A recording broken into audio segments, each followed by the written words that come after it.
It is time for Inktober.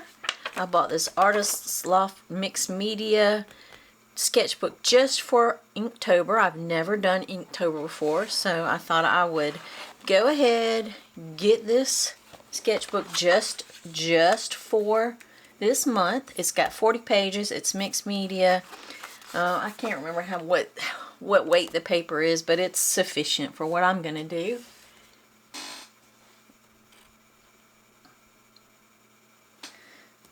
So I am going to go ahead and put the prompts at the front of my book, front of my sketchbook, so I'll have them handy.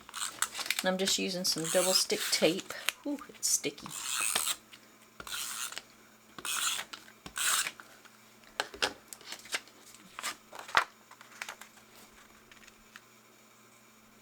So now I got those, and I'm not going to do on the put anything on the first page. I want it to sort of like be my cover page.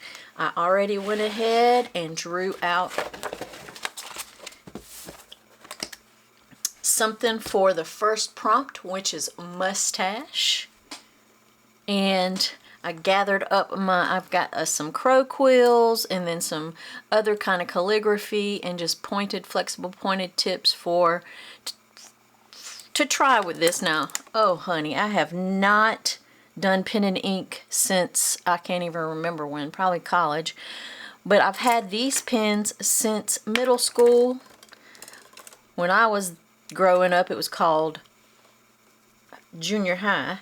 So, and then I've got some India ink here. So I've already sketched everything out. I did a catfish for the prompt of mustache. So this is October 1st. And we are going to get started. As soon as I saw the prompt mustache, catfish just popped right in my head. And I'm going to tell you why. Now, when I was young, my mom and dad, they loved fishing. And I mean, they would go fishing every single weekend. We would load up the car and go somewhere, some body of water, to fish. We'd either go to the ocean. My dad had a boat, and we'd head out to the ocean and do a little deep sea fishing. A lot of times we'd go down to the Cape Fear River, fish there. There was a small little pond behind our neighborhood, and sometimes we'd go there. So they were big into fishing. They loved fishing. And one particular weekend, they decided they was going to go down to the Cape Fear River, which I always loved because there is a huge, shoreline there. The river is wide and deep, and we'd go just below the dam. There's probably more than one dam, but this was our dam. I think it was Locking Dam number 7, something like that. So we'd be below the dam, and I liked it because I could go along the shore, hunt for clams, look for petrified wood. There was so much for a 10-year-old to do. That was just, it was my heaven. I loved being outside, and I loved getting clams and rocks and fossils and whatever I could find. There's all kinds of treasures on that shore. But this particular weekend, it was just a hot North Carolina day. It was muggy. Nothing was happening. There was barely a breeze. So we were all kind of settling in and kind of getting a little drowsy. Wasn't nothing going on. Just was nothing happening. It was just one of those days where you just start settling in and you just kind of get drowsy. All of a sudden, I look over at my stepdad, and I see him kind of ease up a little bit, and he got his rod and reel. So that got my curiosity up, so I started watching him, and next thing I know, he pulled that reel just a little bit closer to him, and he started to ease up out of his chair. He had one of them old chairs, that you sit out by the river on. He started to ease up out of his chair. So I got real interested. Next thing I know, he reared back and he's pulling on his fishing pole so hard that thing almost bends in half. And his face is lit up like a Christmas tree. This man is excited. I look over. My mom's down the shore down the bank a little bit because she had her own little fishing hole going on. And she happened to look up and see his pole bend down like that. She threw her pole in the water.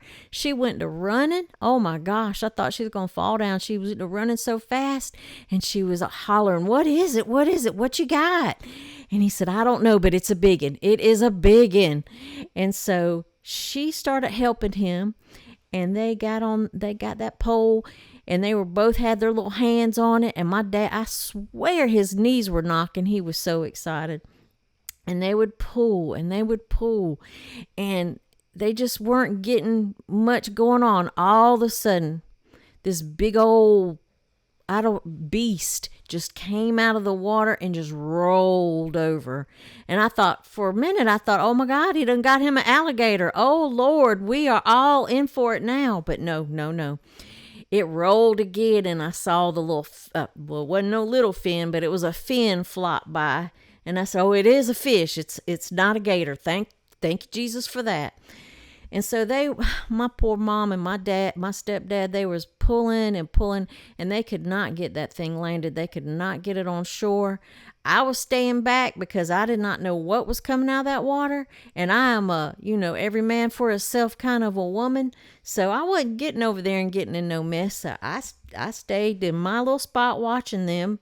I was pretty excited, though, I have to admit. Sweat was dripping down my poor old stepdad's face. My mom, she was trembling. Her arms was trembling because she has been pulling so hard. And it just so happened that all that commotion, Lord knows we made some commotion with all the hipping and hollering and grunting and all the stuff my mom and stepdad were doing. There's these two young fellas, and they was down the bank just a little ways. And they noticed all the commotion. They saw the fish. Well, they saw that my parents, they were not getting that thing in, and they were not going to let my dad lose that fish. I'll tell you what, those two young fellas, they waded out into that muddy ass river up to their hips. They got that fish, and it was a catfish, and he had long old whiskers on each side. You know how catfish got them old mustaches. They got one fella on each side, grabbed them a whole handful of catfish whiskers and started pulling, and it took everything them fellas had to pull that fish onto shore. When that thing got laid out, it was as long as I was tall and probably as big around as I wasn't but 10, so I wasn't, I'm only 5'2" now, so at 10 I was probably 4 foot. I don't think I had made it to 5 feet yet. I was 4 foot something.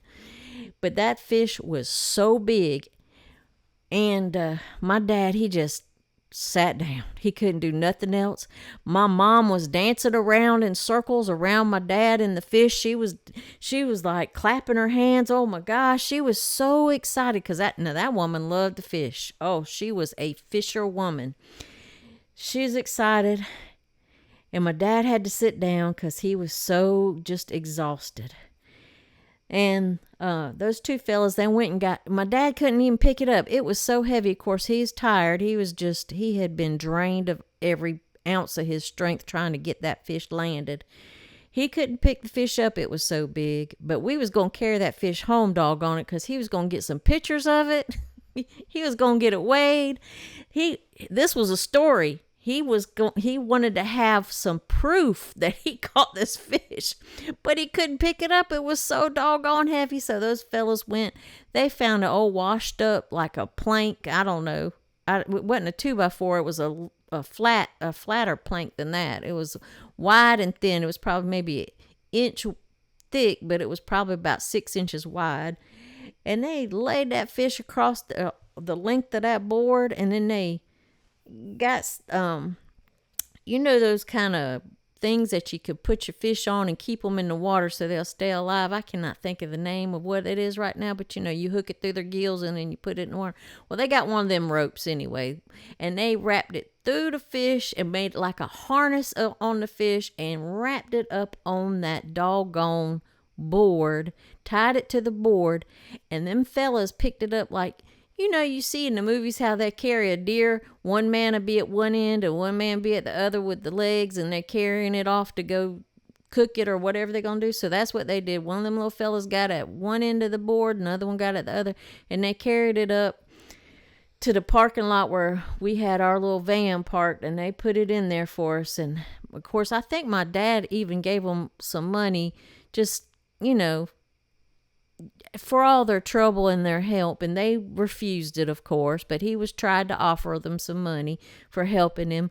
And we got that thing, we got it home. He couldn't hold it up because it was so heavy, and he was still so tired, so he couldn't really just hold. And oh my gosh, it was so long, he would have had to try to hold the thing over his head so that it wouldn't be laying halfway on the ground. Anyway, I'm getting sidetracked. Anyway, we got pictures of it. We weighed it. It weighed well over 50 pounds, which, you would think my dad could hold 50 pounds up, but not after fighting that thing for so long. And he got pictures, and that was just one of my most exciting fishing trips. Just one of them, because we caught a whole lot of different weird things from the ocean, but that was one of my favorite fishing trips. So as soon as I saw Mustache, I thought about them fellas grabbing that catfish by each side of the whiskers and yanking him to shore, dragging him to shore. And so yeah, Mustache was it. I'm gonna tell you, you don't ever know when you're fishing in the Cape Fear River what kind of mess you're gonna pull out of there. So it's just a little warning to you. Now, I really enjoyed this prompt. I enjoyed doing this catfish. I did it with just a couple of techniques. I used stippling, which is just a bunch of dots that you put close together if you want it dark, and then you spread the dots out where the areas you want to be light. So I did some stippling. I did some cross hatching in the mouth because I wanted his mouth to be really dark, the opening of his mouth. So I did cross hatching there. And then I just did some line work on his whiskers, just long lines. And so I guess that's hatching technically. So yeah, we just did some stippling, some hatching. And I have not did a dip. Doggone it, my tongue got wrapped around my eye teeth. I couldn't see what I was saying. I haven't used a dip pen in years and years and years, and I am really enjoying this. So I'm hoping I can stick with this Inktober. This is my first time ever doing Inktober, and I'm going to try to do it as much as I can with my dip pen because I really, really, really enjoyed using it. I forgot how much I love the dip pens. And once I finished it, I thought, oh, it needs a border on it. And I had also accidentally dripped some ink over there on the side. You can see the little dot where I accidentally dripped it, but I'm not even going to worry about that. See it on the side? But yeah, there we go. We got my little catfish, and I got to relive a childhood memory. So let's see what the next one is. I think tomorrow's prompt is weave, and we'll see what we can do with that. So thanks for watching, and I hope you enjoyed this. Happy painting, guys.